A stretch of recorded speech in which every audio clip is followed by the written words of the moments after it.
అండి కొంచెం శ్రద్ధగా దేవుని మాటలు ఆలకించే ప్రయత్నం చేయండి. ఇక్కడ లేఖన భాగంలో భక్తుడు చెప్తున్నాడు, తాను నిలుచున్నాను అని తలంచుకునేవాడు పడిపోకుండా జాగ్రత్తగా చూసుకోవాలి అని చెప్తున్నాడు. చూడండి, ఈ రోజున సంఘంలోకి వచ్చినప్పుడు రేపొద్దున ఎవరన్నా నిలబెట్టినా వాళ్ళు సాక్ష్యం చెప్పాల్సి వచ్చినప్పుడు చక్కగా చెప్తారు. ఒక్కొక్క జీవితంలో ప్రభువుని అంగీకరించడానికి ఒక్కొక్క పరిస్థితి. ఒక వ్యక్తిని నిలబడితే నా బ్రతుకు ఎంత అనారోగ్యంతో ఉండేదో, నా బ్రతుకు ఎంత రోగిష్టిగా ఉండేదో, కానీ ఈరోజు నేను దేవుడిని నమ్ముకున్నాక నన్ను దేవుడు స్వస్థపరిచి నన్ను ఇలాగా ఆరోగ్యవంతుడిగా చేశాడు. ఒక వ్యక్తి తను ఆ విషయంలో సాక్షిగా నిలబెడతాడు. మరొక వ్యక్తి గురించి మాట్లాడినప్పుడు నా బ్రతుకు ఎంత ఆరిపోయిందిగా ఉందో, నా బ్రతుకు ఎంత పాపములు బట్టి కుప్పకూలిపోయిందిగా ఉందో, ఇంకొక వ్యక్తి నా బతుకు ఎంత ఆర్థిక ఇబ్బందుల్లో కొట్టుమిట్లాడిందో, ఇంకొక వ్యక్తి మేము దురాత్మల చేత ఎంత పీడించబడ్డామో, దుష్టశక్తుల చేత ఎంత పీడించబడ్డామో, ఏదో ఒక వ్యక్తి, ఏదో ఒక సాక్ష్యం, ఏదో ఒక అవసరం ఆయా వ్యక్తికి ఉన్న కారణం చేత వాళ్ళు యేసు వైపు చూసినప్పుడు ఆయా చోట్ల నుంచి విడుదల పొందుకున్న కారణం చేత ఆ పరిస్థితుల్లో దేవుడు నన్ను మార్చాడు, దేవుడు నన్ను స్వస్థపరిచాడు, దేవుడు నాకు ఆ విడుదల ఇచ్చాడు, దేవుడు నాకు సంతోషం ఇచ్చాడు, దేవుడు నాకు ఒక ఆర్థికమైన దీవెన ఇచ్చాడు, నా కుటుంబంలో సమాధానం ఇచ్చాడు, నా బిడ్డలకి ఏదో పెళ్లి చేశాడు, ఏదో వివాహం జరిగింది, ఏదో గర్భఫలం, ఏదో ఒక సాక్ష్యం చెప్తున్నారు. ఫైన్, ఏదో ఒక రీతిగా దేవుడిని పట్టుకున్నాడు. వాస్తవం ఏంటంటే ఆ అవసరం అన్నా ఉండ కాబట్టి నువ్వు దేవుని వైపు తిరిగావు. కానీ అసలు ప్రాముఖ్యత ఏంటంటే నువ్వు నశించిపోకూడదు, అపరాధాల చేత పాపల చేత చచ్చిన స్థితిలో నువ్వు ఉండకూడదు అని చెప్పని ప్రభువు నిన్ను బ్రతికించి నిలబెట్టుకున్నాడు. పాపపు ఊబిలో మునిగిపోయిన కూరుకుపోయిన పరిస్థితిలో నువ్వు ఉండకూడదని చెప్పని ఆయన ఆ ఊబిలో నుంచి నువ్వు లేవనెత్తి నిలబెట్టుకున్నాడు. ఆయన కొరకు నిలబెట్టుకున్నాడు, ఆయనలో నిలబెట్టుకున్నాడు, ఆయన సాక్షిగా నిలబెట్టుకున్నాడు. ఈరోజు నేను నిలబడ్డాను అని తలంచుకుంటాను ఏ వ్యక్తి అయినా మరలా పడిపోకుండా జాగ్రత్తగా చూసుకోమనే మాట భక్తుడు మనకు హెచ్చరిక చేస్తున్నాడు. ఏంటంట, తాను నిలుచున్నాను, ఒకప్పుడు నేను పాపిని, ఒకప్పుడు నేను దోషిని, ఒకప్పుడు నేను ఏదో తెలియని అజ్ఞానపు భక్తి చేసిన వాడిని, నేను దెయ్యముల్ని వెంబడించిన వాడిని, దెయ్యముల చేత పీడించబడిన వాడిని. కానీ ఈ రోజున ప్రభు అన్నిటి నుంచి విడుదల ఇచ్చాడు, తన బిడ్డగా మార్చుకున్నాడు, నన్ను నిలబెట్టాడు అనుకుంటే అతిశయపడితే అవదు. నిలబడిన నువ్వు పడిపోకుండా చాలా జాగ్రత్తగా చూసుకోవాలి. మాట గుర్తుపెట్టుకోండి, పడిపోకుండా చాలా జాగ్రత్త చూసుకోవాలి. ఎందుకనంటే నిలబెట్టాడు వాస్తవమే, కానీ పడవేయడానికి సాతాను ఎప్పుడు కూడా సిద్ధంగానే ఉంటాడు. వాడు ఏదో తోటకాడి నుంచి వాడి పని ఏంటనంటే దేవుని ఎదుట నిలబడకుండా చేస్తున్నాడు. ఆ రోజున ఆదామా ఎక్కడున్నావు అని చెప్పి కేక పెట్టినప్పుడు నీ ఎదుటికి నిలబడలేకుండా దిగంబరణ అయిపోయానయ్యా అని కేకలు పెట్టాడు. నీ ఎదుట రాలేకపోతున్నా, దిగంబరణ అయిపోయా. దేవుని ఎదుట నిలవబడలేని వారిగా దేవుడు, సాధారణ మానవుల్ని దేవునికి దూరంగా చేస్తున్నాడు. ఈ రోజున నేను ఇజ్రాయెల్తో సమాన వారసుని అయిపోయాను, నాకు వాగ్దానములు ఉన్నాయి, నేను ఏకపట్నస్తుని అయిపోయాను, నేను ఏకశరీరం అయిపోయాను ప్రభువుతో. నువ్వు అతిశయపడితే సరిపోదు. నిన్ను పడవేసే సాతానుడి యొక్క విషయంలో, వాడి శోధనల విషయంలో నువ్వు చాలా జాగ్రత్తగా ఉండకపోతే నువ్వు మరలా పడిపోయే అవకాశం ఉంది. జాగ్రత్త, మరలా పడిపోతావు. పెద్ద విషయమా? ఎందరు భక్తులు, ఎందరు నీతిమంతులు, ఎందరు పరిశుద్ధులు, ఎందరు సేవకులు, ఎందరు పెద్దలు, ఎందరు విశ్వాసులు ఒక కాలము దేవునితో నడిచి ఒక కాలానికి వారు ఎదుర్కొన్న శోధనలు బట్టి, శ్రమలను బట్టి, పరిస్థితులను బట్టి, వారి వ్యక్తిగత స్వకీయమైన దురాశలను బట్టి ఏడవబడి పడిపోయిన వారు ఎంతమంది లేరు? ఉన్నారా లేరా? ఉన్నారండి. నీవు అనుకున్నావేమో దేవుడు లేని నా జీవితం దరిద్రంగా ఉండేది కదా, ఈరోజు దేవుడిని ఎరిగి నా జీవితం ధన్యతగా ఉంది కదా, రోగాలన్నీ పోయినాయి కదా, కుటుంబం అంతా బాగుంది కదా, రూపాయి నిలబెడుతున్నాను కదా, ఇవి చూసుకుని మురిసిపోతున్నావేమో. నువ్వు చూసుకోవాల్సింది వీటిని చూసుకుని మురిసిపోవడం కాదు. పాపపు స్థితిలో ఉన్న నిన్ను, చచ్చిన బ్రతికైన నిన్ను నిలబెట్టిన దేవునిలో ఆత్మీయతలో కూడా నిలబడి ఉన్నావా లేదా, ఇది చూసుకోవాలి. చాలా మంది ఎందుకు మురిసిపోతున్నారంటే, దేవుని బట్టి ఇప్పుడు చాలా బాగున్నామండి, అసలు ఆ రోగం ఏమైపోయిందో తెలియదు, రమ్మన్నా కనపడమన్నా కనపట్లేదు, ఆ దెయ్యం ఏమైపోయిందో తెలియదు, కనపడమన్నా కనపట్లేదు, మాకు మా కుటుంబంలో అసలు బాధలు లేవండి, గొడవలు లేవండి, రూపాయి ఒకప్పుడు అప్పులో గొడవండి, ఇప్పుడు మేమే ఎత్తామండి అవసరమైతే. వీడిని చూసుకుని మురిసిపోతున్నారు, దేవుడు మార్చాడు ఈ పరిస్థితి ఏం చెప్పని. ఇవి నిన్ను పరలోకం చేర్చవు. ఈ భూమి మీద ఆయన సేవిస్తున్నందుకు కొద్దిపాటి వెసులుబాటుగా సౌఖ్యంగా ఉండటానికి ఆయన కలగజేసిన పరిస్థితులు అంతే. అవి చూసుకుని నేను భక్తిపరుని అనుకుంటున్నావేమో, అవి చూసుకుని నాకేంటి అనుకుంటున్నావేమో, అవి చూసుకుని నాకేంటి నా ప్రార్థన మెచ్చే దేవుడు ఇలాగ చేస్తాను అనుకుంటున్నావేమో. నువ్వు వాటిని చూసుకుని కాదు, తన రక్తంతో కొని నిలబెట్టుకుని నీ దేవుని కొరకు ఎంతవరకు సవ్యంగా నిలబడుతున్నావు, నీతిలో పరిశుద్ధతలో దేవుని కొరకు కాడి మోయటలో ఎంతవరకు నిలబడుతున్నావు జాగ్రత్తగా చూసుకోవాలి. తాను నిలుచున్నాను అనుకుంటే సరిపోదంట. ఏం చేయాలి? నువ్వు చూసుకుంటున్నావా జాగ్రత్తగా? నీ ఆరోగ్యాన్ని చూసుకున్నంత జాగ్రత్తగా, నీ రూపాయిని చూసుకున్నంత జాగ్రత్తగా, నీ సంపాదన చూసుకున్నంత జాగ్రత్తగా, సేవింగ్స్ చూసుకున్నంత జాగ్రత్తగా, వస్తువుల్ని కొనుక్కున్న బంగారమును లేకపోతే చిన్న వస్తువును కూడా పోగొట్టరు కొంతమంది. అది ఎప్పుడో 10 ఏళ్ల క్రితం కొన్ని ప్లాస్టిక్ డబ్బాను కూడా జాగ్రత్తగా చూసుకుంటారు. మీ ఆత్మీయతను చూసుకున్నావు జాగ్రత్తగా?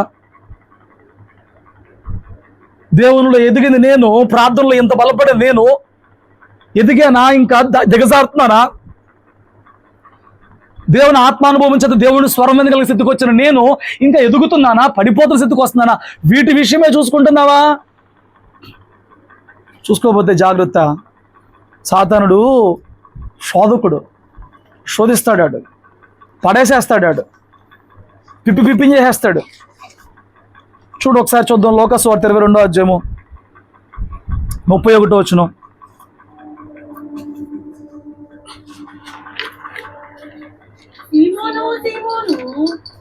ఇదిగో సాతాను మిమ్మల్ని పట్టి గోధుమల వలె జల్లించుటకు మిమ్మల్ని కోరుకొనిను గాని ఈ నమ్మిక తప్పిపోకుండానట్లు నేను నీ కొరకు వేడుకొంటిని. నీ మనస్సు తిరిగిన తరువాత ఈ సహోదరులను స్థిరపరచమని చెప్పాను. చూడండి, 1 నువ్వు పడిపోకుండా చూసుకోవాలి. 2 పడినాక లేవడానికన్నా చూసుకోవాలి.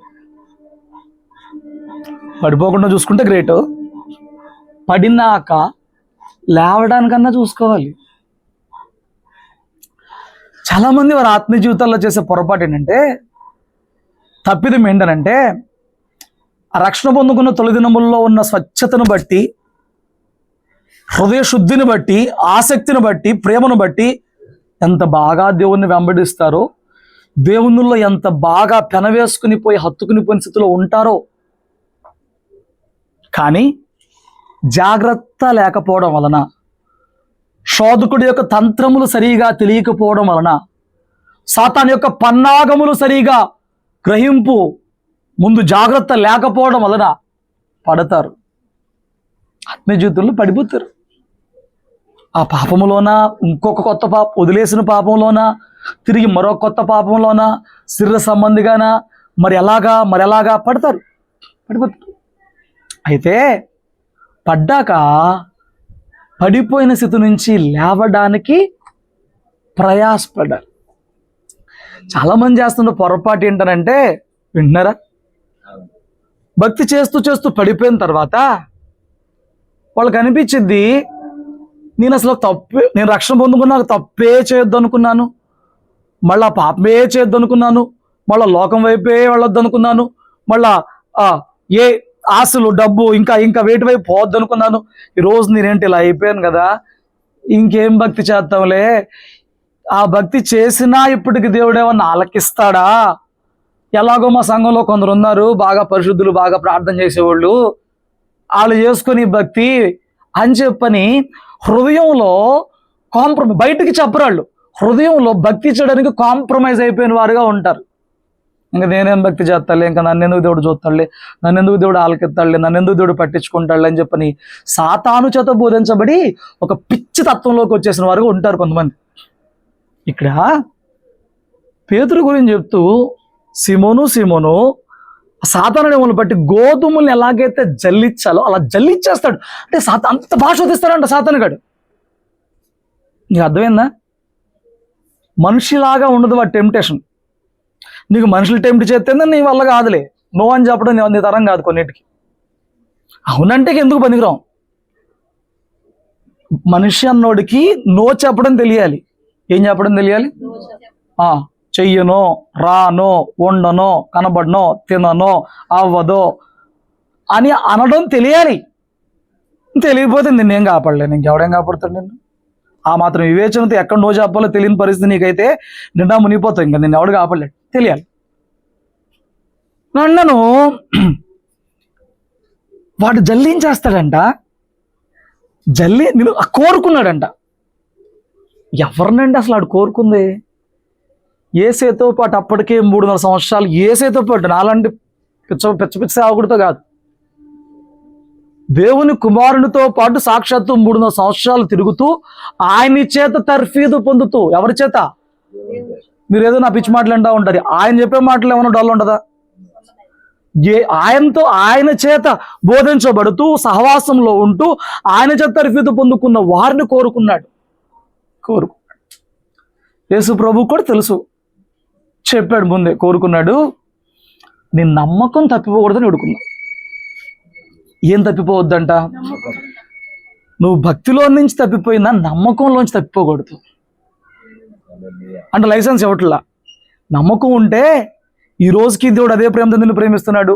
ఈ రోజుకి దేవుడు నీ పట్ల కలిగిన ప్రణాళికను మార్చుకోడు. ఈ రోజుకి దేవుడు ఇచ్చిన వాగ్దానం మార్చుకోడు. ఈ రోజుకి నీ ప్రార్థన ఆలకిస్తాడు. ఈ రోజుకి దీంతో నమ్మిక, దేవుని పట్ల నమ్మిక తప్పిపోకుండా ఉంటే, భక్తిలో తప్పిపోయిన నమ్మిక మరలా తిరిగి నేను నిలబెట్టే అవకాశం. ఇప్పుడు యేసుప్రభు వారు పేతురు కోసం ఏం ప్రార్థన చేశారంట? నీ భక్తి తప్పిపోకుండా అన్నాడు, నీ నమ్మిక తప్పిపోకుండా అన్నాడా? నీ నమ్మిక తప్పిపోకుండా నీ కోసం వేడుకున్నాను, ఎందుకంటే భక్తిలో తప్పిపోయాడు. ఎవరైతే రక్షకుడిని ప్రకటించాలో ఆయన నాకెవరో తెలియదని చెప్పాడు కదా, తప్పిపోతాడు. ప్రభువుకు ముందే తెలుసు, నిన్ను పిలుచుకోక ముందే నీ బలాలు, బలహీనతలు, నీ ఆరాటాలు, నీ ఆశలు, నీ కకృతి, నీ దరిద్రం మొత్తానికి తెలుసు. తెలియనుడా, పిచ్చోడా, నా బలహీనత నేను నీకు చెప్పాలి, నీ బలహీనత నువ్వు నాకు చెప్పాలి. ప్రభువుకి మనం ఎవరైనా చెప్పాలా? చెప్పాల్సిన అవసరం లేదు కదా. ఆయనకి పేతురు బలహీనత తెలుసు. చెప్పి అక్కడ అంటాడు, నీ మనస్సు తిరిగిద్ది. మళ్ళీ ఎవరి వైపు తిరిగిద్ది? తిరిగిన తర్వాత నీ సహోదరుని బలపరచు. ఇప్పుడు పేతురు మీద ఎంత బాధ్యత ఉంది?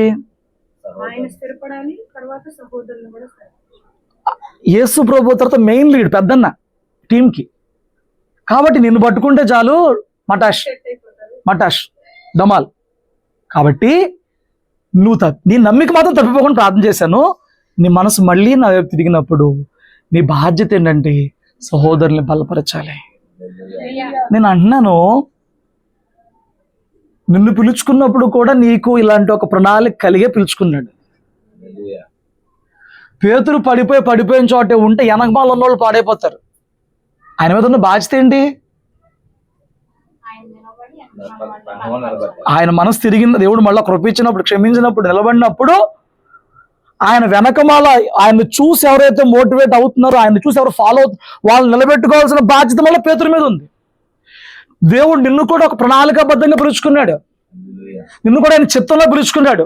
నేను పడిపోయాను, నేను పనిమాలోని, నేను చేతగానోడిని, ఎట్టాగో పడిపోయాను, అక్కడే ఉంటానంటే నువ్వు నాశనం అయిపో. మరి నిన్ను బట్టి ఆయన ఎవరినైతే బలపరచాలనుకుంటున్నాడో, లాక్కు రావాలనుకుంటున్నాడో, నిలబెట్టాలనుకుంటున్నాడో, రక్షించుకోవాలనుకుంటున్నాడు, వాళ్ళ పరిస్థితి ఏంటి? నువ్వు పో. వాళ్ళ పరిస్థితి ఏంటి చెప్పుపో. అర్థమవుతుందా? నువ్వు పో, నాశనం అయిపో. కానీ నిన్ను నమ్మి నీ ద్వారా ఆయన ప్రణాళిక కలిగి ఉన్నాడు, దాని పరిస్థితి ఏంటి?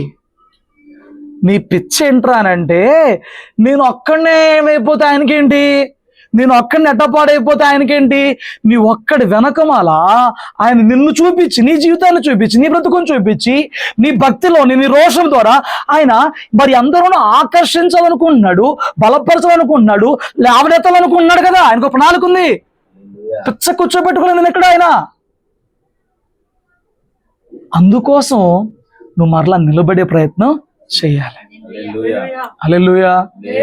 చాలా మంది కాంప్రమైజ్ అయిపోతారు, రాజీ పడిపోతారు. ఈ భక్తి నేను చేయలేకపోతున్నానులే, ప్రార్థన నాకు ఇంత ముందులాగా రావట్లేదులే, ఇంత ముందులాగా నాకు వాక్యం మీద మనసు రావట్లేదులే. ఫైన్, నీ మనసు తిరగాలని చెప్పని, నీ నమ్మిక నిలబడాలని చెప్పని ఆ ప్రార్థన నీ కొరకు దేవుడు ఎవరి చేత చేపిస్తూనే ఉంటాడు. హల్లెలూయా. సేవకుడు కావచ్చు, కుటుంబీకులు కావచ్చు, ఎవరిదో ప్రార్థన చేపిస్తాడు. కానీ నీకు ఆ ప్రేరేపణ ఇచ్చినప్పుడు దాన్ని పట్టుకుంటాం చేత అవ్వాలి. నీకు మా అవకాశం ఇచ్చినప్పుడు, నీకు బోధన ఇచ్చినప్పుడు దాన్ని పట్టుకుంటాం చేతనవ్వాలి. సాతాన్ గాడు ఎప్పుడు శోధిస్తాడంట చూడు, కఠినత్వంలో నుంచి తీసుకెళ్ళి, కఠినమైన పద్ధతిలో నుంచి తీసుకెళ్ళి బలవంతంగా భక్తిని చేపించేది వేరు, దేవుని చిత్తమును అర్థం చేసుకుని దేవుని చిత్తానుసారంగా భక్తి చేసేది వేరు. గుర్తుపెట్టుకో రెండు విషయాలు. యాక్చువల్లీ నువ్వు రక్షణ పొందుకున్న తర్వాత ఆత్మ సంబంధమైన జీవితం జీవించాలి. ఎంతమంది ఇక్కడ ఆత్మ సంబంధమైన జీవితం జీవిస్తున్నారు? చూడు, సంఘాల్లో బలారాధన వచ్చినప్పుడు దైవజనులకి తెలిసిన పరిస్థితులను బట్టి వాళ్ళు బలలేవరు. అప్పుడు విశ్వాసులు ఏం చేస్తారంటే, అమ్మో దేవుని బల తీసుకోకపోవడం మనకి శాపం కదా, మరి పాస్టర్ గారికి ఎన్ని తెలిసినాయి కదా, ఎందుకు బల్ల పొందుకుంటాం కోసం ఆపేద్దాం, లేకపోతే బల్లెవడు అని చెప్పి బలవంతంగా అయిపోతున్నారు. నేను అలాగ ఆపను. కానీ ఈ భక్తి చేయడం నీకు చెప్తున్నా, హృదయపూర్వకంగా స్వేచ్ఛగా చేస్తావో లేదో చూసుకో. బలవంతంగా చేసేది భక్తి కాదు. సంఘాల్లో నువ్వు వెళ్ళు, గోల్డ్ రంగు వేసుకుంటే కనీసం బల్లెవరు, గోరింటాకు పెట్టుకుంటే కనీసం బల్లెవరు, నగలు పెట్టుకుంటే కనీసం బల్లెవరు. నువ్వెన్ని చెప్తున్నావు మాకు ఎప్పుడు ఆపేసావని కాదు, నువ్వు స్వతహాగా మానేస్తావని ఎదురు చూస్తున్నాను. నీకేం పని? నీకు అలంకరణ అనేది హృదయపూర్వకంగా, హృదయ సంబంధమైనదిగా ఉండాలని చెప్పి తిరిగిన తర్వాత నువ్వెందుకు శరీర సంబంధమైన అన్నం వైపు తిరుగుతున్నావు? ఎందుకు అలా టర్న్ అయ్యే ప్రయత్నం చేస్తున్నావు? చూడు, నీకు డబ్బు ఉండొచ్చు, డబ్బును బట్టిన వేలకు రూపాయల డ్రెస్సులు ఉండొచ్చు, వేల రూపాయల అలంకరణ ఉండొచ్చు. స్టిల్ వాటిని బట్టి కాదు నీకు విలువ వచ్చేది, నీ క్యారెక్టర్ని బట్టే. నీలో అనుకూ లేకపోతే ఎంత గంగిరెద్దులాగా అలంకరించుకున్నా నీ మొగుడు కొంటే విలువ ఇవ్వడం. అనుకూ లేకపోతే, నువ్వు సాధువుగా లేకపోతే నువ్వు ఎంత అలంకరించుకున్నా నీ అలంకరణ చూసి, అంటే మనిషి నీ అందానికి, నీ అట్రాక్షన్ కాదు, నీ గుణానికే అట్రాక్ట్ అవుతాడు ఎప్పుడు కూడా. అంటే నీ అందానికి అట్రాక్ట్ అయ్యేవాడు వాడు చండాల పని ఉద్దేశంతో అట్రాక్ట్ అవుతాడు, వాడు చెడు ఉద్దేశంతో అట్రాక్ట్ అవుతాడు. నువ్వు అందంగా కనపరుచుకుంటా చేస్తే నానా తెప్పులు, జళ్ళు వేసుకోవడాలు, ఏమంటే కళ్ళకు పూసుకోవడాలు, పెదాలకు పూసుకోవడాలు, ఏళ్ళకు పూసుకోవడాలు, ఇవన్నీ ఎందుకు? నీ తాపత్రయం పెడతాను వెనక. ఎవరికి అందం కనపడతావు? కనపడిన వ్యక్తి నిన్ను అందంగా చూస్తున్నాడా, కామంతో చూస్తున్నాడా? ఆ కామంతో చూసేవాడు నేను పెళ్లి చేసుకుంటే ఇష్టపడ్డా. ఎందుకురా అంటే వాడికి పాపం చేస్తాక అందం కావాలి, కానీ పెళ్లి గుణం కావాలి మళ్ళీ ఆడికి. తెలుసా మీకు? పాపంగా చూస్తానికి మాత్రం వేసిలాగా అలంకరించినది కావాలి, కానీ పెళ్లికి మాత్రం అనుకువైంది, మృదువైంది, సాధువైంది కావాలి. వాస్తవా కదా? వాస్తవం అది. హల్లెలూయా. నేను అన్నాను, ఈ రోజున నీ భక్తి జీవితంలో నువ్వు కేవలం అందం అనే చోట ఎందుకు పడిపోతున్నావు? అందంగా కనపరుచుకోవాలనే చోట ఎందుకు నువ్వు శరీర సంబంధంగా మారిపోతున్నావు? నువ్వు దేవునికి అందంగా కనిపించాలా, మనిషికి అందంగా కనిపించాలా? దేవునికి అందంగా కనిపించే ప్రయత్నం చేస్తున్నావా? ఏమండి, ఆడు కూతులేడు, ఆడు ఆశలు చెప్తాడు, నాకు చాలా ఆశ్చర్యం వేస్తుంది. సండే రాగా నీ చేతికి వాచ్ పెడతాడు, ఈ మెడలో చైన్ వేస్తాడు, ఆ క్రాఫ్ ఇక్కడ కళ్ళం ఎత్తేస్తాడు, ఆ మెయింటైన్ చేస్తాడు. ఆ కూత అంత లేడు, వాడికి ఆ వయసులో అంత మెయింటైన్ చేయాలని తెలుస్తున్నారంటే ఆ పెద్దలు ఎంత మెయింటైన్ చేయబోతాడు, చిన్నవాడు అంత మెయింటెనెన్స్ కొత్తాడు. వీళ్ళేమైపోతారు మరి? ఎవరిని చూసి నేర్చుకుంటారు? ఆవు ఎక్కడ మేస్తే అక్కడే మేసిద్ది. వాళ్ళని బాగు చేస్తున్నామా పాడు చేస్తున్నాం అనేది ఆ ఎదురున్న తరం మీద ఆధారపడి ఉంటుంది, చెప్పే బాధకులే ఉండదు. ఆ ఎదుటున్న తరం పెద్దలు వాళ్ళ మీద ఆధారపడి ఉంటుంది. హల్లెలూయా. బైబిల్లో రంగులు పూసుకుంది ఎవరన్నా ఉందంటే యెజబెలే. ఆ ఆత్మ పడితేనే అట్లా ప్రవర్తిస్తారు. ఇంకా బైబిల్లో భక్తి కలిగిన స్త్రీ ఎవరు కూడా ఆ రంగులు పూసుకునే వేషధారణ బతుకులకి వెళ్ళలా. స్తోత్రం చెప్పు. హల్లెలూయా. నిజమైన అందం గుణం అండి. మనిషి గుణం, కోపంలో వాడి సహనం, బాధలో వాడి ఓర్పు, కష్టంలో వాడి యొక్క ఆ విధేయత, నిన్ను పట్టించుకునే మనసు గుణం. అసలైన అందం గుణం అది. హల్లెలూయా. గుణం లేని అందం ఎంత ఉంటే ఏంటి, పందిముక్కు బంగారు కమ్మిలాగా. కొన్ని చోట్ల గోరింటాకులు పెట్టుకుంటారు. నీకు అంత అవసరం ఏంటి? అసలు నీ గోల్డ్ని ఎవరు, నాకు అదే గోల్డ్ని ఎవరు అందంగా చూసా నీకు ఇది అట్రాక్ట్ ఏంటి అంటే, ఏ డ్రెస్ వేస్తే ఆ డ్రెస్కి తగిన ఆ మ్యాచింగ్తో బయటకు వెళ్ళి ఏం నష్టం? ఏం నష్టం? స్తోత్రం చెప్పు. హల్లెలూయా. అందం ఎప్పుడు కూడా క్యారెక్టరే. దేవుడు సాధువైనట్టి, ముదువైనట్టి, అక్షయమైన ఆ గుణమనే అలంకారం ధరించుకుంది ప్రభు చెప్తుంటే, నీవు ఇంతకాలం దేవుల్లో నువ్వు భౌతికమైన అలంకరణలోకి మారిపోయి నీకు తెలియకనే శరీరపు ఆకర్షణలకు పడిపోతున్న బిడ్డగా ఉన్నావని అంటే నువ్వేమనుకుంటున్నావు? నుంచున్నావా దేవుని? నిలబడి ఉన్నావా దేవునిలో? ఏమనుకుంటున్నావు నువ్వు? పడిపోయావా? ఆయన నిన్ను లేవనెత్తాలని చెప్పని సర్వ ప్రయత్నాలు చేస్తున్నాడు. పేతురుకు ముందే చెప్పాడు, నీ నమ్మిక తప్పిపోకూడదని వేడుకున్నాను. నీ మనసు తిరిగిన తర్వాత నీకు అప్పచెప్పిన బాధ్యతను ఒకసారి చూసుకో. నీకు అప్పచెప్పిన ఒక బాధ్యత, ఈరోజు నీకు ఒక బాధ్యత అప్పచెప్పి నీ ద్వారా ఆయన రాజ్య వ్యాప్తిలో నిన్ను ఒక సాధనంగా ఒక పని నిమిత్తం వాడుకునే ఉద్దేశంలో ఆయన ఉంటే, ఆయన ఇచ్చిన ఆరోగ్యంతో, ఆయన ఇచ్చిన ఆయుష్తో, ఆయన ఇచ్చిన దేహంతో, ఆయన ఇచ్చిన ధనముతో నువ్వు నీ ఇష్టానుసారంగా ఎంజాయ్ అనే పేర్లతో, అందం అనే పేర్లతో, ఆకర్షణ అనే పేర్లతో నీ ఇష్టానురీతిగా మారిపోతూ ఉంటే ఆయన చిత్తం ఏమవ్వాలి ఇప్పుడు? ఆయన ప్రణాళిక ఏమవ్వాలి ఇప్పుడు? రేపొద్దున్న నేను తలపై నువ్వు కిరీటం పెట్టి ఆ కిరీటంలో ఒక వజ్రంగా నువ్వు సంపాదించుకున్న ఆత్మ మారింది తప్ప ఈ భూలోకంలో నీ అందంతో ఆకర్షించుకున్న మనుషులు మారరు. స్తోత్రం చెప్పు. ఎంతకాలం అండి?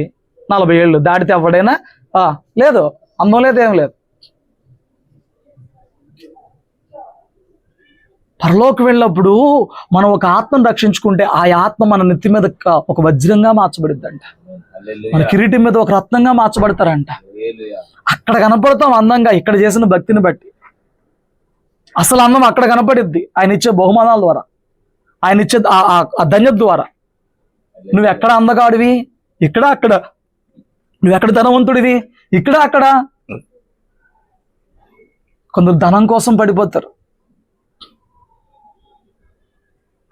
12 మందిలో ఒకడు దగ్గర ఏమనిపించలేడు. అన్ని మాటలలో 300 సంవత్సరాలు ఆయన చెప్పిన జీవపు వాక్కులలో మీరు కూడా వెళ్ళిపోతారో నా మాటలు కఠినంగా ఉందని పేతురు అడిగినప్పుడు, పేతురు ఎక్కడికి వెళ్తామయ్యా, నిత్య జీవ మాటలు కలిగిన వాడు నీవే అని చెప్పినప్పుడు, అందులో ఉన్న 12 మందిలో ఒకడికి అడిగి ఆ 300 సంవత్సరాలు ప్రభుత్వం గడిపిన అనుబంధం అనిపించలా, ఆనందం అనిపించలా. ఈ రోజున అనేకులకు అదే పరిస్థితి. తప్పక అది కష్టమే దేవునితో నడిచే ప్రయత్నం చేస్తున్నారేమో తప్ప హృదయం హత్తుకుని ప్రేమించి కాదు. బాగోదు, వెళ్ళకపోతే ఊరుకోరు, అడుగుతారు, అంటారు, చేస్తారు, చెందుతారు. అదే మా సంఘాల్లో ఆదివారం ఆరాధన రాకపోతే వాళ్ళెవరు? నా చిన్నప్పుడు మా అమ్మ వాళ్ళ సంఘంలో ఎంత ఇష్టం మానేస్తున్నారనండి. ప్రాపర్ రీజన్ ఉండదు, ఒక నోటిఫై చేయడం ఉండదు, ఇన్ఫార్మ్ చేయడం ఉండదు. అయ్యా ఈ పరిస్థితిలో మేము ఉన్నాం, మా బలహీనత ఇది, మా పరిస్థితి, మా కోసం ప్రార్థన చేయి. నచ్చితే వస్తాం, వచ్చినప్పుడు హాజరు వేసుకో, లేకపోతే మానేస్తాం, అన్నప్పుడు ఆనందం మూసుకూర్చో. ఇదేంటిది? అదే నీ కోసం దేవరాత్రులు ఏడ్చే సేవకుల్ని కనీసం నీ పరిస్థితిని నువ్వు ఇంటిమేట్ చేసే ఒక స్థితిలో కూడా నువ్వు లేకుండా అలాంటి ఒక స్థితిలో నువ్వు భక్తి చేస్తున్నావు. ఏం భక్తి నాకు అర్థం కాదు నీ భక్తి. ఇరు సంఘానికి వెళ్ళొచ్చే వాళ్ళు లెక్క తీసేస్తే ఈరోజు మన సంఘం వరకు వచ్చే వాళ్ళలో ఏ ఉపవాస ప్రార్థన లేరు. వస్తే సంతోషపడు, రాకపోతే బాధపడు. మాకు అది అలాంటి మనసు అనమాట. బాధ వచ్చిందంటే మొదట పాస్టర్ గారు, దేవుడు ఎదురు ప్రార్థన చేసే పాస్టర్ గారు. కష్టం వచ్చిందంటే మొదట దేవుడు, తర్వాత పాస్టర్ గారు. అదే తమ యొక్క ప్రజెన్స్ ఉండాల్సిన చోట, తమ ఉనికి ఉండాల్సిన చోట లేకపోయినా అడగకూడదు. ఏంటంటే అలా పరిస్థితి? ఏ భక్తి చేస్తున్నావు నువ్వు? హల్లెలూయా. బయటికి కక్కలేరులే కానీ వాక్యం చెప్తున్నప్పుడు పొడవబడి హృదయంలో ఆ ఉద్రేకాలు, క్రోషాలు, కక్కలేని మింగలేని పరిస్థితులు కొందరిలో ఉంటాయి. తెలుసా? నాకు తెలుసు ఎలా ఉంటాయి అవి. ఒక్కొక్క మాట తగులుతున్నప్పుడు ఎలా ఉంటాయో. అలాంటి స్థితిలో ఉన్న నీవు పడిపోయి ఉన్నావా, నిలబడి ఉన్నావా? దేవుని గద్దింపు నాకు తైలాభిషేకం అని ఎంచుకోవాల్సిన నీవు దేవుని సేవకుడి నోటి నుంచి వచ్చే గద్దింపు మాటను బట్టి దేవుని మాట కాక సేవకుని మాట అనుకుంటూ సేవకుని మీద ఉక్రోషం రేపుకుంటున్న నిన్ను పడిపోయిన వ్యక్తి అనాలా, నిలబడుతున్న వ్యక్తి అనాలా? ఏమనాలి? ఆదివారం తప్ప మిగతా 6 రోజుల్లో బైబిల్ కానీ ప్రార్థన కానీ లేని నీ బతుకుని పడిపోయిన బతుకన్నాలా, నిలబడిన బతుకన్నాలా? ఏమనాలి?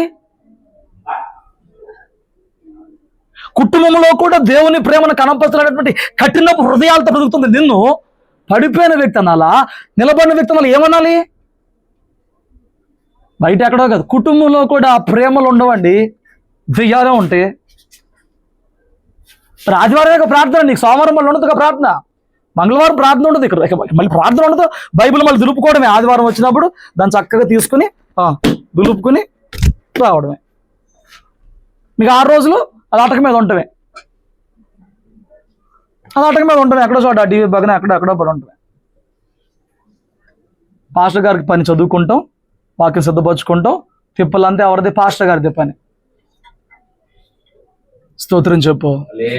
హల్లెలూయా.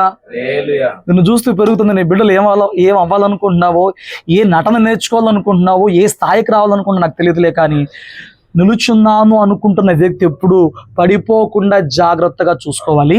పడిపోయినప్పటికీ కూడా దేవుడు ఇప్పటికీ నిన్ను ప్రేమించేవాడిగా ఉన్నాడు, దేవుడు ఇప్పటికీ నిన్ను హత్తుకునేవాడుగా ఉన్నాడు అనే విషయం నువ్వు గ్రహించుకోవాలి. ఇక్కడ విచారం ఏంటంటే చెప్పనా, పడిపోయినోడికి నొప్పి అనిపించదు. ఏ విషయంలో? వాడు పడిపోయినా దేవుడు తిండి తక్కువ చేయడు, వాడు పడిపోయినా దేవుడు ఆరోగ్యం తక్కువ చేయడు, వాడు పడిపోయినా దేవుడు వాడి యొక్క సౌఖ్యం సుఖం తక్కువ చేయడు. ఎప్పటికైనా కాదు, అప్పటికే చేయడు. ఆడికి అనిపించింది భక్తి చేసిన అట్లాగే ఉన్నాను, చేయకపోతున్న అట్లాగే ఉన్నాను, ఇప్పుడు చేసేంటి? వాడికి ఇంత ముందు దాకా చేశాడు కదా, ఈ భక్తి ఆడిని ఇంకొన్నాళ్ళు కాపాడిద్ది. దేవుడు వెంటనే పాత నిబంధన కాలంలాగా ఒకరితో చూపించే కాలంలో లేం కదా. ఈ భక్తి ఏం చేసిద్దంటే ఇంకొన్నాళ్ళు వెంట కాపాడిద్ది. ఇప్పుడు అనుకుంటాడు, నేను ఈ పిచ్చోడు వాగినట్టు నేనేం ప్రార్థన చేయట్లేదు, అయినా నాకు అన్ని సమకూడి జరిగిపోతున్నాయి, ఈ మా పిచ్చి పాస్టర్ గారు మొత్తుకున్నట్టు బాధపడిపోయినట్టు నేనేమి అంత నీతిగా ఉండట్లేదు, అంత ఖచ్చితంగా ఉండట్లేదు, చేసే పాపం చేస్తూనే ఉన్నా, ఆడే అబద్ధాలు ఆడుతూనే ఉన్నా, చూసే బొమ్మలు చూస్తూనే ఉన్నా, అనే మాటలు అంటానే ఉన్నా, అనే గొడవలు ఆడుతూనే ఉన్నా, తిట్టే బూతులు తిడతానే, నేను అన్నీ చేస్తున్నాను, రూపాయి దగ్గర కకృతి పడుతున్నాను, మతలబ్ పిచ్చి పనులు అన్నీ చేస్తున్నాను.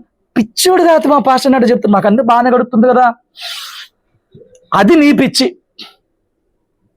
అది నీ పిచ్చి. బైబిల్లో ఇలాంటి పిచ్చి ప్రశ్నలన్నింటికీ దేవుడు ఎప్పుడో జవాబులు పెట్టేసి ఉంచాడు. తప్పిపోయిన కుమారుడు ఆస్తి అంతా వేసుకెళ్ళాడు, ఆడు వేసుకెళ్ళిన రోజున తప్పిపోయినట్ట, ఆస్తి అయిపోయిన రోజు తప్పిపోయినట్ట? ఆడిని ఎప్పుడు తప్పిపోయిన కుమారుడు అన్నావు? ఆడు తండ్రితో ఉండటం ఇష్టం లేదు, ఒంటరిగా ఉండటమే జీవితం అని చెప్పి ఎంచుకున్నాడు, తప్పిపోయాడు. కానీ కష్టాల్లోకి ఎప్పుడు వచ్చాడు? దాని టైం పట్టింది కదా, టైం పట్టిద్ది. నీ భక్తిహీనతకి దేవుడు జవాబు ఇవ్వడానికి టైం పట్టిద్ది. నీ కఠినమైన హృదయంతో ఆచారపు నామకార్థ భక్తి చేస్తున్న భక్తికి దేవుడు మాట్లాడతానికి టైం పట్టిద్ది. నేను అంటున్నాను, ఆ టైం వచ్చినాక, ఆ దెబ్బ తిన్నాక, తిన్న దెబ్బకు బుద్ధి రాక మునిపే ఈ రోజుకి దేవుడు నన్ను అంగీకరిస్తాడని చెప్పని, నిలబడకపోతే నాకు నిత్య జీవం దేవునితో సావాసం లేదని చెప్పని నిలబడ్డాక నువ్వు ఆశ కలిగి ఉంటే అడిగితే నిలబెడతాడు. లేకపోతే ఏం జరిగింది చెప్పనా? లోకస్వార్త 15వ అధ్యాయము 14వ వచనం చదవండి. అదంతయు ఖర్చు చేసిన తరువాత ఆ దేశమందు గొప్ప కరువు రాగా వాడు ఇబ్బంది పడసాగి వెళ్ళి ఆ దేశస్థుల్లో ఒకరి చెంత చేరెను. అతడు పందులను మేపుటకు తన పొలంలోనికి వారిని పంపెను. వాడు పందులు తిని రొట్టుతో తన కడుపు నింపుకొని ఆశపడను గాని ఎవడనూ వానికి ఏమీ ఇయ్యలేదు. అయితే బుద్ధి వచ్చినప్పుడు వాడు ఏమొచ్చిందంట? బుద్ధి ఎప్పుడు వచ్చింది? విన్నప్పుడు నీకు బుద్ధి రాకపోతే రావాల్సిన రోజు ఒకటి ఉంది. కూర్చోబెట్టి అయ్యా అమ్మ బాబు అని చెప్పని చెప్తున్నప్పుడు నీకు బుద్ధి రాకపోతే నీకు నీవే బుద్ధి తెచ్చుకునే రోజు ఒకటి దగ్గరలోనే ఉంది. ఇక్కడ వీడు మొత్తం కోల్పోయి నాకు బుద్ధి వచ్చింది. ఆల్రెడీ నువ్వు సర్వస్వం కోల్పోయిన చచ్చిన వ్యక్తిని నేను బతికించాడు, ఎన్నో ఇచ్చాడు. మళ్ళీ కోల్పోతే మళ్ళీ ఇస్తాడు అనుకోమాక. వాడికి ఎప్పుడు బుద్ధి వచ్చింది? ఎప్పుడు దేవుడు తండ్రి గుర్తొచ్చాడు? ఎప్పుడు గుర్తొచ్చాడు? అప్పుడు దాకా నీకు దేవుడు అనిపించడు, ప్రార్థన ఏంది అనిపించదు, భక్తి ఏంది అనిపించదు, సంఘం ఏంది అనిపించదు, నావారు అని కుటుంబము సంఘము సేవకుడు ఎవరు అనిపించరు. అప్పటిదాకా బుద్ధి కూర్చోబెట్టి చక్కగా మాట్లాడుతున్నప్పుడు రాని బుద్ధి అన్నీ వెళ్ళిపోయింది. ఇబ్బందులు పడసాగుతున్నప్పుడు నీకు ఆ బుద్ధి అప్పుడు వచ్చింది. నేను అంటే అప్పుడెందుకు ఇప్పుడు బుద్ధి తెచ్చుకోవచ్చు కదా. ఆ మాత్రం గ్రహింపు లేని ఆ స్థితిలో ఉన్నావా? ఏమంటే లోకంలో విషయాలు పట్టుకోమంటే అంత తెలివిగా ఎంత వివేకంగా పట్టుకుంటారో. నాకు అప్పుడే ఆ విషయంలో అనుమానం వచ్చింది, నాకు అప్పుడే ఆడి మీద డౌట్ వచ్చింది, ఇలాంటి ఎంత వివేకాలు కలిగి ఉంటారో కొన్ని మాటకి చెప్పమంటే. నీకు అర్థం కావట్లేదా దేవుని విషయం? సర్వస్వం ఇచ్చినప్పుడు అసలు ఆయన ఉద్దేశం ఇచ్చిన సర్వస్వం కూడా నీ భక్తిలో నేను ఇంకా మోటివ్గా తీసుకువెళ్ళడానికే. ఆ ఇబ్బందులు బట్టి నువ్వు ఇంకా జారకూడదు, సాగకూడదు వెనక్కి అని చెప్పి ఆయన నీకు అన్ని సమకూర్చి ఇంకా భక్తి చేస్తే నిన్ను ద్వారా ఆయన బలపరిచిన అకౌంట్లు కొన్ని ఉన్నాయి కదా. నువ్వు అది మానేసేసేసి ఇప్పటికి నా పరిస్థితి అంతా సెట్ అయిపోయిందని నువ్వు కాలర్లు ఎగరేసుకుంటా దేవుని పక్కన పెట్టేసుకుని నా ఇష్టం అని చెప్పను బుద్ధి వచ్చేలాగా చేస్తాడు దేవుడు. జాగ్రత్త. ఎందుకు నేను ఆ భక్తిని పాడు చేసుకున్నానా? ఎందుకు నా దేవుని సహవాసాన్ని నిర్లక్ష్యం చేసుకున్నానా?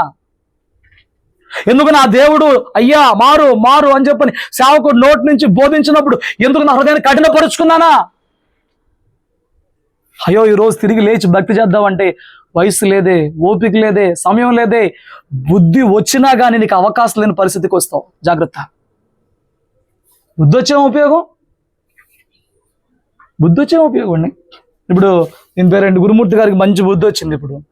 ఇప్పుడు వెళ్ళి ఏమన్నా జాబ్ ఇవ్వమని చేస్తారేమో అక్కడ, ఎక్కడ రైల్వేలో జాబ్ ఏమన్నా ఎత్తారు. వాడికి బుద్ధి వచ్చింది. ఇప్పుడు నీకు ఎప్పుడు రావాలి?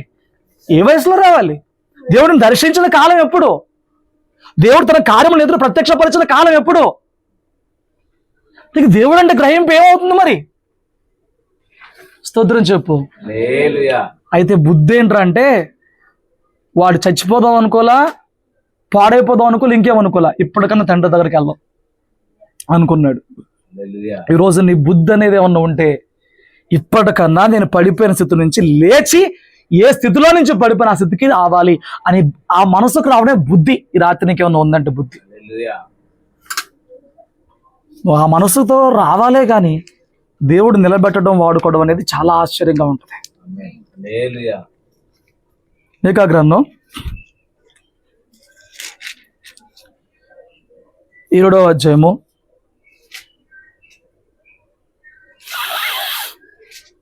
7వ వచనం. అయినను యెహోవా కొరకు నేను ఎదురు చూచెదను, రక్షణకర్తయగు నా దేవుని కొరకు నేను కనిపెట్టియుందును. నా దేవుడు నా ప్రార్థన ఆలకించును. పడిపోయిన వ్యక్తి యొక్క ఆలోచన ఇది. పడిపోయిన వ్యక్తి యొక్క మాటలు ఇవి. నేను పడిపోయాను, పాడైపోయాను, దేవుని దూరం అయిపోయాను, వాస్తవమే, ఇంకెందుకులే అంటలా, ఇంకెందుకులే ఇవన్నీ మనం ఆడలేము, చేయలేము, చందలేమంటలా. అయినను యెహోవా కొరకు నేను ఎదురు చూస్తాను. ఇప్పటికీ నేను దేవుని కోసం ఎదురు చూస్తాను. తక్షణకర్త నా దేవుని కొరకు నేను కనిపెట్టుకుంటాను. నా దేవుడు నా ప్రార్థన ఆలకిస్తాడు. అది నమ్మిక. పేతురుకి ఏం పోవద్దని దేవుడు కోరుకున్నాడు? నమ్మిక పోవద్దు. ఈగో ఈ భక్తుడు నమ్మిక ఉంది. ఎవడాడు? ఎవడమ్మా శత్రువు? మరి చెప్పండి. కొత్త క్లాస్ పెట్టాను మీకు ఇవ్వాలి. ఎవడు మన శత్రువు? పక్కింటోడా? మొగుడా? పెళ్ళామా? అపవాది కదా. నా మీద అతిశయింపవద్దు. వాడంట మనల్ని పడేసి ఏం చేస్తాడంట, అది అయ్యింది, ఆడ హ్యాపీ అవుతాడంట. నేను క్రింద పడినను తిరిగి లేతును, నేను అంధకారమందు కూర్చున్నను, యెహోవా నాకు వెలుగుగా నుండును. స్తోత్రం చెప్పు. ఎవడికి ఛాలెంజ్ చేస్తున్నాడు? సైతాన్ గారు. నేను కింద పడ్డా, నన్ను పడేసానని చెప్పు, నువ్వు గెంతులు వేస్తున్నావు, తిరిగి లేస్తాను. ఏం చేస్తాడంట? నేను యెహోవా దృష్టికి పాపము చేసితిని గనుక ఆయన నా పక్షమున వ్యాజ్యమాడి నా పక్షమున న్యాయమును తీర్చే వరకు నేను ఆయన కోపాగ్నిని సహింతును. తప్పు చేశాను, శిక్షిస్తే శిక్షించాడు, కానీ ఆయన నా వ్యాజ్యము తీర్చుతాడు. తర్వాత మాట, నన్ను వెలుగులోనికి రప్పించును, ఆయన నీతిని నేను చూచెదను. ఎంత జ్ఞానం అని తెలుసా? చేసిన పాపానికి శిక్ష ఉంది, అయినా నేను సహించి నా దేవుని కొరకు కనిపెట్టి నీతిలోకి వెలుగులోకి మరలా వెళతాను. నమ్మితే స్తోత్రం చెప్పు. ఈ నమ్మికి రాత్రి నీకు తెలియాలి. చాలా మందిని సాతాను ఆపేస్తుంది ఇక్కడే. పడిపోయావు, ఇకేమీ లేదు. పాపం చేసావు, ఇంకేమీ లేదు. దేవుణ్ణి గాయపరిచావు, దేవుడిని దుఃఖపెట్టావు, ఇంకేమీ లేదు, ఆపేస్తున్నాడు. కానీ నమ్మిక ఏంటో చెప్పనా, నువ్వు ఎంత పడిపోయిన స్థితిలో ఉండి ప్రభువా అని బుద్ధి తెచ్చుకుని కేకబెట్టినా ఆయన నీ పక్షంగా నిలబడి, నీ పక్షంగా వ్యాజ్యమాడి, ఆ చేసిన పాపాన్ని కోపం చూపిస్తూనే, కోపిస్తూనే వాస్తవత చూపించే దేవుడుగా మన దేవుడు. కోపం చూపిస్తూనే బిడ్డలు తప్పు చేశారు, ఏం చేస్తామండి? బెత్తం వాడకపోతే ఆయన పాడు చేస్తుంది నువ్వే, కానీ బెత్తం వాడి ఆడి తగిలిన గాయానికి మళ్ళా ప్రేమ చూపించాల్సింది నువ్వే. అది ఎక్కడిది ఆ మనసు? దేవుడిది. కోపిస్తూనే వాస్తవం చూపిస్తాడు మన దేవుడు. హల్లెలూయా. ఇది నిన్ను పాపం చేయడానికి లైసెన్స్ గా చెప్పట్లా, పడిపోయిన నీకు లేవబడడానికి నిరీక్షణగా చెప్తున్న మాటలు అంతే. పాపం చేయడానికి లైసెన్స్ కావి మాటలు. కొన్నిసార్లు పాపము దేవునిలో మనకి ఏ ఆశ లేకుండా చేసేస్తుందంట. ఏం చేస్తుందంట? విలాపవాక్యాలు 3:18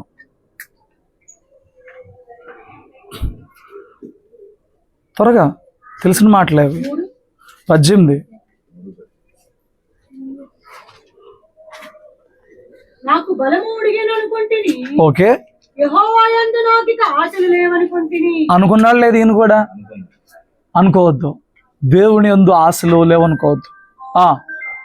నా శ్రమను నా దురవస్థను, నా శ్రమ, నా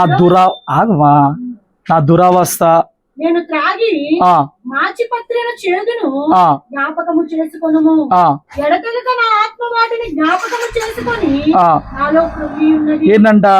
పాపం వలన వచ్చిన శ్రమ, దురవస్థ, చేదైన జీవితం. మాచిపత్రి అంటే చేదు. చేదైన జీవితాన్ని జ్ఞాపకం చేసుకున్నప్పుడు అంట ఆత్మ అంట కృంగిపోతుందంట. ఎలాంటి నేను ఎలాంటి దరిద్రానికి వచ్చేసాను, కృంగిపోతుందంట అని చెప్పి అంటాడు. ఇంకనూ జ్ఞాపకం ఉన్నది కదా, నేను దీన్ని జ్ఞాపకము చేసుకొనగా నాకు ఆశ పుట్టుచున్నది. ఆశ ఎక్కడి నుంచి వస్తుందంట? ఒక సంగతిని జ్ఞాపకం చేసుకుంటే మరలా ఆశ పుడుతుందంట. యెహోవా కృపగలవాడు, దేవుడు కృపగలవాడు, ఆయన వాత్సల్యత ఎడతెగక నిలిచినది కనుక ఆయన ఇంకా ప్రేమిస్తున్నాడు కాబట్టి నిన్ను ఇంకా కీడులో, నష్టంలో, సావులో పెట్టకుండా తప్పించాడు. మనము నిర్మూలము కాకుండా వారము. ఆ మాటకు అర్థం అదే. అనుదినము నూతనముగా ఆయన వాత్సల్యత పుట్టుచున్నది. అనుదినము నూతనముగా ఆయన వాత్సల్యత. ఆయన ఎంతైనా నమ్మదగినవాడు. హల్లెలూయా. కొందరు పాపం అన్నీ ఉంటాయి, ఆత్మలో దేవునికి వారికి మధ్య వచ్చిన ఎడబాటు వారిని కృంగదీసేస్తా, నలిపేస్తా, పిండేస్తా, పిసికేస్తా ఉంటుంది. దేవుడిని క్షమించడు, అంగీకరించడు, ఒప్పుకోడు అనుకోమాక. చేసిన పాపానికి శ్రమ వచ్చింది, దురవస్థ వచ్చింది, చేదుగా పరిస్థితి మారిద్ది, అయినా దేవుడు కృప కలిగిన వాడు. ఆయన ప్రేమ ఇంకా నీ పట్ల మానిపోలేదు. ఆయన వాత్సల్యత ప్రతిరోజు నీ మీద క్రొత్తదిగా మారుతుంది. దీన్ని బట్టైనా ఆశ పుట్టి నీ భక్తిని తిరిగి నిలబెట్టుకోవడానికి, పడిన నీవు నిలబడటానికి ఒక ప్రయత్నం చేయి. ఎంతకాలం పడిపోయిన స్థితిలో ఉంటావు? ఎంతకాలం ఆ శరీర సంబంధమైన రుచిలో ఉంటావు? ఎంతకాలం లోక సంబంధమైన స్థితిలో ఉంటావు? 7 మాసాలు కాబట్టి 8వ మాసం దేవుడు తీసుకొచ్చాడు. భక్తిని చూసి కాదు, భక్తి చేస్తావేమో ఇప్పుడైనా అని. ఈ భక్తికి ఎత్తే చూడనుకుంటున్నావేమో, ఇప్పటికన్నా భక్తి చేస్తావేమో అని ఆశపడుతున్నాను నీ పట్ల. ఆయన ఎంతైనా నమ్మదగినది.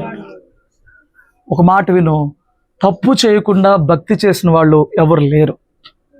అందరూ తప్పు చేసి పడి దెబ్బలు తగిలించుకుని అనుభవాలు నేర్చుకుని మరింత బలముగా నిలబడిన వారుగానే భక్తిలో ఉన్నారు. కానీ ఈ రోజున నువ్వు పడిన స్థితిని ఇష్టపడుతున్నావు. నువ్వు బురదలో పడితే బురద అనుకోవట్లా. గొర్రె పిల్లను బురదలో తోస్తుందంటే అది లెగిసి మళ్ళీ దాన్ని క్లీన్ చేసినా ఒప్పుకోదంట. పందిని బురదకి ఎంత దూరంగా పెట్టినా మళ్ళీ బురదే కావాలనిద్దంట. నువ్వేంటి? యేసు ప్రభు గొర్రెలుగా మనల్ని ఎందుకు పోల్చాడు తెలుసా? నువ్వు గొర్రెని తీసుకెళ్ళి ఎంత బురదలో తాతాను అది అలదో అంటించుకుని అందులో ఉండదు, పరుగున క్లీన్ చేసుకునేది. పందిని నువ్వు ఎంత పాండ్స్ పౌడర్ రాసినా అది ఉండదు. అది మళ్ళీ ఏం కావాలనిద్ది? నువ్వేం కావాలంటున్నావు? నేనేం చేయలేనట్టు చెప్తే మనం ఏం చేయలేం అలా చెప్తే. కానీ నువ్వు దాన్ని నీకు అసహ్యం వేస్తే ఆశ ఉంది ఈ రోజుకి, నాకు ఆ రుచే కావాలి, నాకు బురదే కావాలి, నాకు లోకమే కావాలనంటే ఏమండి? నిన్ను చూసి పరిశుద్ధతలో వెలుగులో ఉన్నవాడు అసహించుకుంటున్నా, చీ అంటున్నా, చా అంటున్నా, తూ అంటున్నా, నీకు అదే రుచే హాయిగా ఉంటానంటే ఏం కాపాడుతుంది నిన్ను? బుద్ధి వచ్చే రోజు నువ్వు నరకాగ్నిలో ఉంటావేమో జాగ్రత్త. బుద్ధి వచ్చిన వాళ్ళు నువ్వు ఎక్కడ ఉంటావో జాగ్రత్త. రోజు వాళ్ళు ఎండు చేపల వ్యాపారం చేసేవాళ్ళు అంట. ఏంటిది అది? ఆ స్మెల్ అందరం వచ్చి తెలుసా? ఎండు చేపలు మనం ఏదైనా వస్తువు దగ్గర ఉన్నప్పుడు ఆ స్మెల్ మనకి పట్టేస్తుంది. ఫ్రిడ్జ్లో ఒకసారి మామిడికాయ పెట్టి ఉంది, మామిడికాయ తీసుకుందని పోతే ఆ మామిడికాయ మల్లెపూ వాసన వస్తుంది. ఇంట్లో ఎంత మల్లెపూ వాసన వస్తుందని మళ్ళీ ఫ్రిడ్జ్ ఓపెన్ చేస్తే పక్కన మల్లెపూలు ఉన్నాయి. ఆ వాసన నేను పట్టేసింది కదా. వీళ్ళు ఆ రోజు బాగా వ్యాపారం చేసి తిరిగి ఇంటికి వెళ్ళిపోయేటప్పటికి రాత్రి అయిపోయి కొంచెం అలసిపోయేటప్పటికి ఆ పక్కన ఒక ఆయన ఉంటే వాళ్ళ ఇంటికి వెళ్ళి, బాబు మేము బాగా అలసిపోయాము, మరి ఇలాగ మేము నీకు పలానా చోట ఇలాగ చేస్తాం, అమ్ముతూ ఉంటాం, నీకు కొద్ది గొప్ప ఏమన్నా ఆలోచన ఉంటే ఉంటుంది, సాయంత్రం ఈ వసారులో పడుకుని తెల్లారేసి వెళ్ళిపోతాం అయ్యా, అంత దూరం పోవాలి, రాత్రి ప్రయాణం చేయలేం, వెనకటి రోజు జరిగిన సంఘటన అన్న. సర్లే పడుకొని దాన్నే ఉందనంటే ఈలో చినుకులు పడుతున్నాయని పాపం ఆయనే వసారులు తడిసిపోతారు, లోపల రండి చెప్పని లోపల పడు. ఈ ఇంటోడు మల్లెపూలు బిజినెస్ వాడు, ఇంటి నిండా ఏమున్నాయి? మల్లెపూలు ఉన్నాయి. రాత్రి అయిపోయింది, తెల్లారయ్యింది, ఆయనకి చెప్పి వెళ్దాం అని చెప్పని లేపారంట.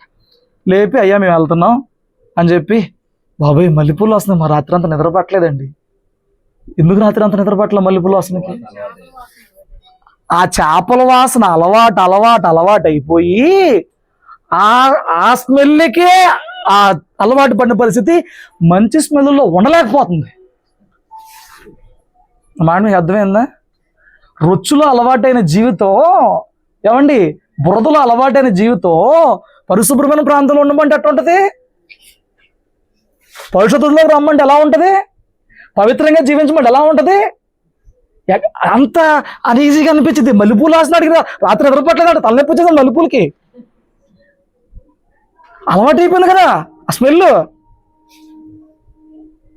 చాలా మందికి అంతే అలవాటు అయిపోయి పాపంలో నుంచి బయటకు రావడమే ఏదో కోల్పోతున్నాం, ఏదో నష్టపోతున్నాం, జీవితాన్ని ఏదో చేసేసుకుందాం అన్నంత ఇదిలో పరిశుద్ధత బాధగా ఉంటది, పవిత్రత బాధగా ఉంటది, నీతి బాధగా అనిపించింది. జాగ్రత్త. అలా బాధగా ఉన్నోడికి నేనేం చేయలేను, కానీ అయ్యో నేను పడిపోయాను తిరిగి లేవాలనుకుంటే ఈ రోజుకి నీకు దేవుళ్ళ ఆశలు ఉన్నాయి. ఈ రోజుకి దేవుడు నీ పట్ల వాస్తవం మానక చూపిస్తూనే ఉన్నాడు. ఈ రోజుకి దేవుడు నేను తిరిగి మరలా నిలబెడతానికి ఆయన తన చేతులు వైపు చాపుతూనే ఉన్నాడు. నీ ద్వారా జరిగించాల్సిన పరిచయం నీకు మరలా అప్పచెప్పడానికి సిద్ధంగానే ఉన్నాడు. హల్లెలూయా.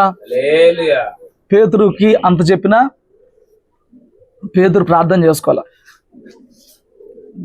నిన్ను సాతాను కోరుకున్నాడు రా అని అంత చెప్తే ఏంట్రోబా నీకోసం చత్తగానే వస్తానని చెప్పని డైలాగులు కొట్టాడు. భక్తిలో వచ్చే ఉండకూడదు, దీన్ని చేయగలను ఉండకూడదు, ఎప్పుడు తగ్గించుకోవాలి నేను అంతా అనుకోవాలి. పేతురు అన్నాడు. తీరా టైం వచ్చింది, ఆయన పట్టుకెళ్ళారు, ఎనమల్ ఈయన వెళ్ళాడు, చిన్నది అక్కడ కూర్చుంది, అడిగింది నువ్వు ఏస్తో కూడా ఉన్నావు కదా అని చెప్పని. అదే శోధన. శోధించబడ్డవంటే నువ్వు ఎరిగిన భక్తి, నువ్వు జీవించిన భక్తి, నువ్వు వినిన మాటల ప్రకారం నిన్ను జీవించకుండా కలగజేసే పరిస్థితిలో శోధన. ఈయన ఏమన్నాడు? నేను ఎవరో కూడా నీకు తెలియదని నువ్వు చెబుతావు విన్నాడు వాక్యం దేవుని నోట. ఏమనుకున్నాడు? నేను పడిపోతానా? చాలా మంది అనుకుంటారు నేను ఈ పాపం చేస్తానా, నేను మళ్ళీ సినిమాలు చూస్తానా, నేను మళ్ళీ తాగుతానా, నేను మళ్ళీ వెళ్తానా, నేను మళ్ళీ విచారం చేస్తా? ఎవడు నువ్వు? మనిషివి కాదా? రక్త మాంసం లేవా? కొడుకులు లేవా? అందులోంచి వచ్చినోడి కాదా? నేను మళ్ళీ చేస్తానా? కాదు. నీ కృపలో నన్ను పడిపోకుండా కాపాడే ఆ ఈడు వేరు, నేను మళ్ళీ పడిపోను ఆడు వేరు. ఈ పేదలు అంటాడు వీళ్ళందరూ కూడా అతి అన్నమాట. 3 సార్లు చెప్పాడు ఈయన ఎవరో నాకు తెలియదని చెప్పాను. 3 సార్లు చెప్పాడు. కానీ 3వసారి చెప్పంగానే కొడుకు వస్తే బయటికి వెలుపులకి వెళ్ళి పశ్చాత్తాపడ్డాడంట. అది పేతురుకున్నట్టు రాత్రి మనకు లేకపోవడమే తిరిగి మరలా అక్కడ నిలవబడలేని పరిస్థితి. తప్పు చేసిన దాన్ని అర్థమైన తర్వాత కోడి కూసినాక ఆయన ముందే చెప్పాడు, నన్ను అరగమని చెప్తా కోడి కూసిద్దని చెప్పాడు. కోడి కూసినాక 3వసారి వెలుపులకు పోయి ఏడ్చాడంట. మాట చదవండి ఒకసారి, మీకు అర్థమైద్దాం. అలాగని లోకాసు వార్తలో అమ్మా 22వ అధ్యాయము 61, 62 వచ్చింది. కానీ మళ్ళీ అక్కడికి వెళ్ళి వాక్యం చెప్పాలి. అప్పుడు ప్రభువు తిరిగి పేతురు వైపు చూసిన గనుక పేతురు నేడు కోడుకు యమునకు నీవు ముమ్మారు నన్ను ఎరుగునందు అని ప్రభు తనతో చెప్పిన మాట జ్ఞాపకం చేసుకున్నాడు. గుర్తొచ్చింది, విన్న వాక్యం గుర్తొచ్చింది. వెలుపలకు పోయి సంతాపపడి ఏడ్చెను. వెలుపలికి వెళ్ళి సంతాపపడి ఏడ్చెను. ఆయన చేసిందని మనం చేయం ఈ రోజున. అయ్యా నీ వాక్య ప్రకారంగా ఇలా చేయొద్దని ఉన్నప్పుడు నేను జాగ్రత్త పడికి ఇలా చేసేసాను ప్రభువా, నేను తప్పే తెలిసే పడిపోయాను, బలం చాలా క్షమించు. ఈ మాటలు మన నోటెంపట మనకి ఎంతసేపు ఇల్లు, వాకిలి, ఆరోగ్యం, డబ్బు, ఆస్తి, సంపాదన, చదువు, బెడ్లో ఎంతసేపు ఇదే కదా. నీ ఆత్మీయత గురించిన ప్రార్థన ఉండదు కదా. అడిగాడు. అయిపోయిందా? అక్కడితో అయిపోయిందా? స్త్రీలు వచ్చి మగ్దలేనే మరియ స్త్రీలు వచ్చి యేసుని చూసావంటే నమ్మాడా? మరి తప్పే కదా. అదే అయిపోయింది. యేసయ్యే కనిపించాడని చెప్పాడు. ఇంత అయిపోయినాక యోహాను సోతలు అంటాడు, నేను చేపలు పట్టుకుంటాకి వెళ్తాను అంటాడు. మళ్ళీ తప్పే కదా.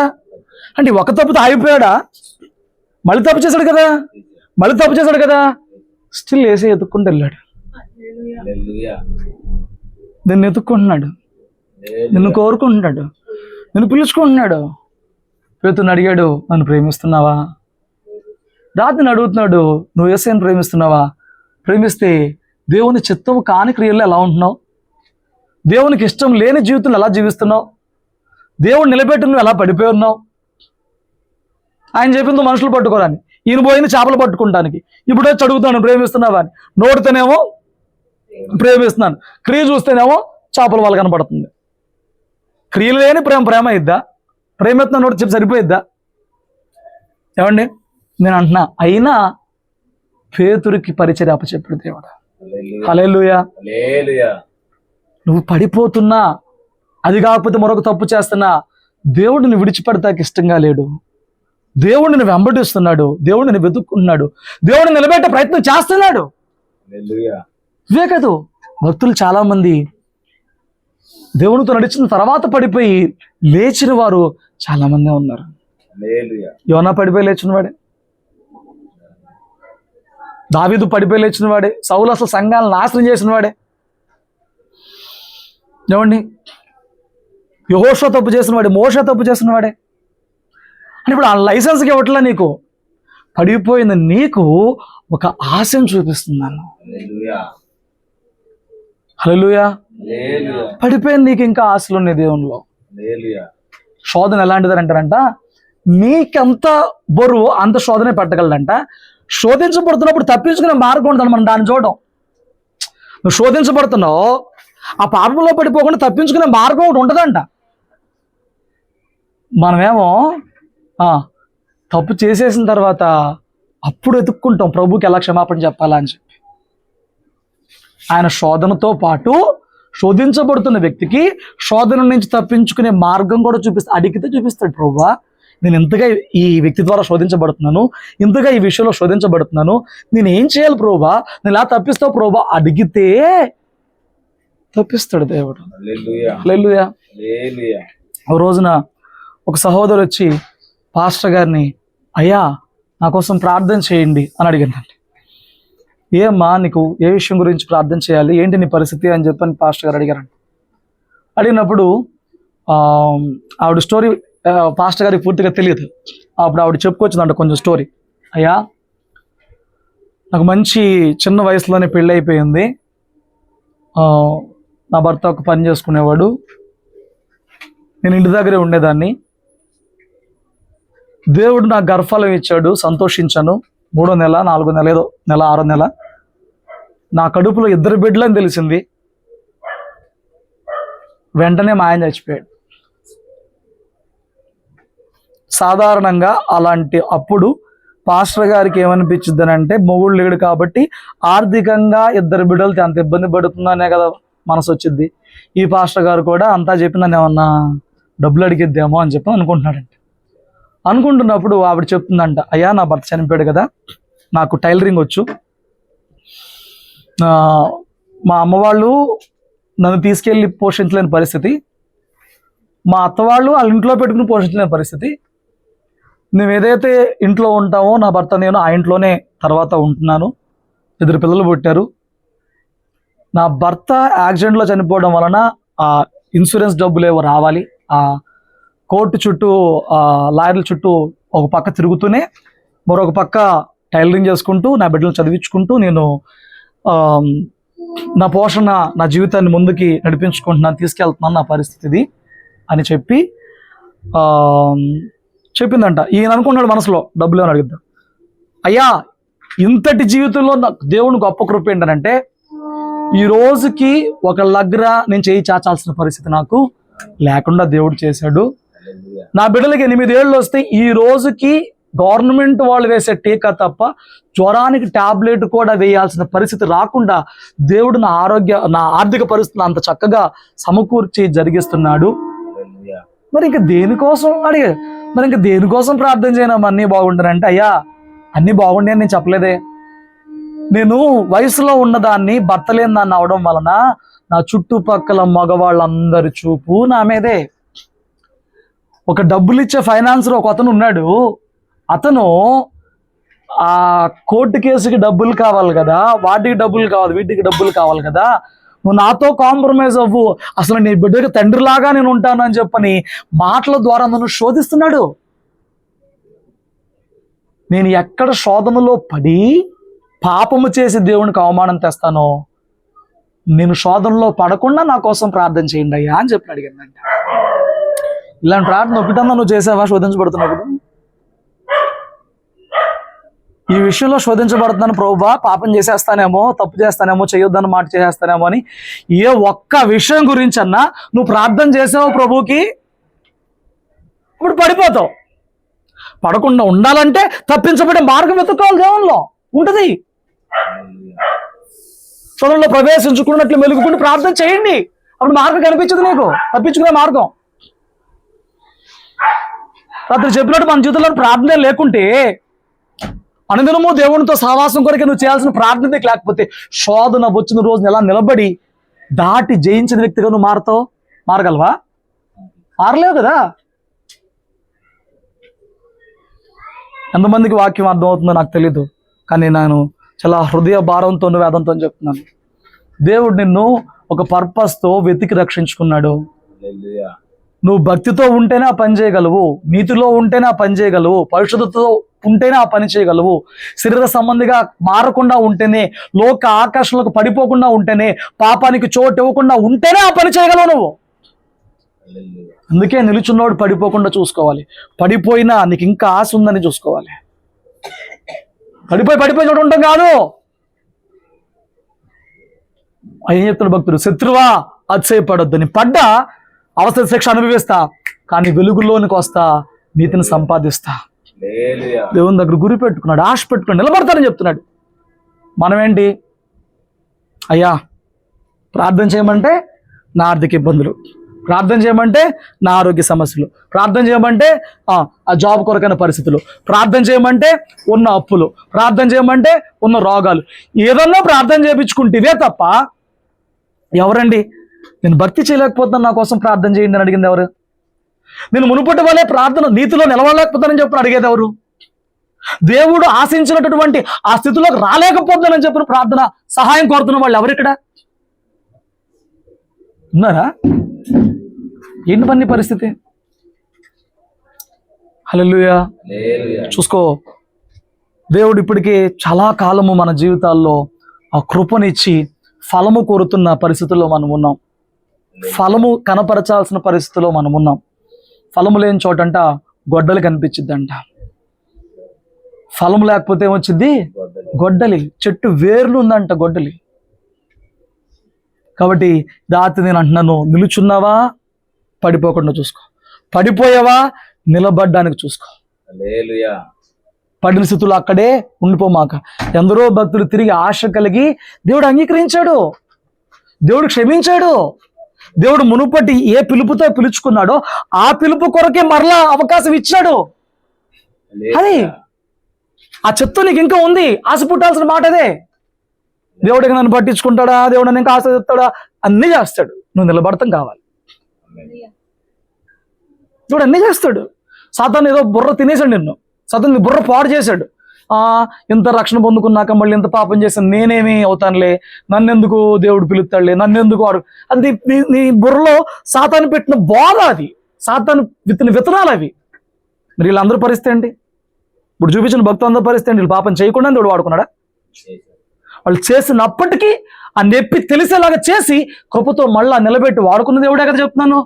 కాబట్టి కృపను ఆశ్రయించు, ఆయన కృపను బట్టి ఆశపడు, ఆయన ప్రేమను బట్టి రాత్రి ధైర్యం తెచ్చుకుని పడిపోయిన స్థితి నుంచి నిలబడు. నేను పిలిచిన పిలుపు చొప్పున మరలా నిన్ను వాడుకునే దేవుడిగా మన దేవుడి రాత్రి ఉన్నాడు. అట్టి కృప దేవుడు మనకు దయచేసి ఈ మాసంలో తిరిగి రోషంగా నిలబడే భాగ్యం సంఘం అందరికీ దేవుడు కలగజేయును గాక. ప్రార్థన చేసుకున్న తల్ల వంచు.